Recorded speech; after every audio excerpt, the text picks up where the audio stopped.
Posibleng maglabas ng show cause order ang Land Transportation Office o LTO para kansilahin ang lisensya ng sospek na sangkot sa gas and run incident sa Quezon City.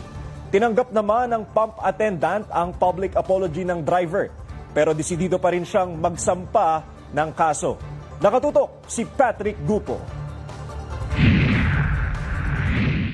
Sumuko na sa pulisya ang driver na sangkot sa viral na gas and run incident nung linggo sa isang gasoline station sa Mindanao Avenue, Barangay Bahay Toro, Quezon City. Voluntaryong pumunta sa Project 6 Police Station o QCPD Station 15 ang suspect na kinilalang si alias Michael. Isinuko rin nito ang sasakyang sangkot sa insidente. Ayon sa investigasyon, nagpakarga ang suspect ng halagang 1,500 pesos na gasolina at umalis nang hindi nagbayad. Depensa ng suspect, akala niya ay naibigay na niya ang kanyang card sa gas attendant at naproseso na ito. Taliwas naman ito sa salaysay ng attendant na hindi pa nakakapagbayad ng suspect pero umandar na ito palayo sa gasolinahan. Lumabas din sa investigasyon na may kaaway sa cellphone ang driver habang nagpapagasolina.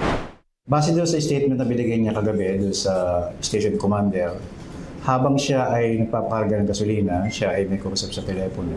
Ito naman ay kinumpirma base doon sa investigation na ang kaaway niya yung kanyang may bahay sapagkat siya pinapauwi na, sila ay nanggaling sa isang party na pinanggalingan. Ayon pa sa pulisya, nagdesisyong sumuko ang suspect matapos puntahan ng mga operatiba ng QCPD ang kanilang tirahan sa Nueva Ecija. Pagdating sa estasyon, personal namang humingi ng paumanhin ng suspect sa gas attendant at sa pamunuan ng gasoline station.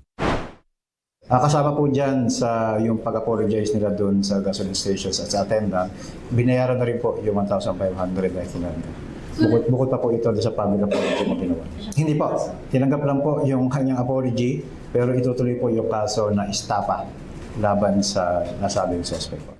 Lumabas din sa investigasyon na nasangkot na rin ang panahong sasakyan at plaka sa isang reckless driving incident noong October 2025. Tinitingnan pa ng mga otoridad kung ang suspect din ang nagmamaneho ng sasakyan sa naturang insidente. Hiniling na rin ng QCPD sa Land Transportation Office na maglabas ng show cause order para pag-aralan ang posibleng suspension o cancellation ng lisensya ng suspect.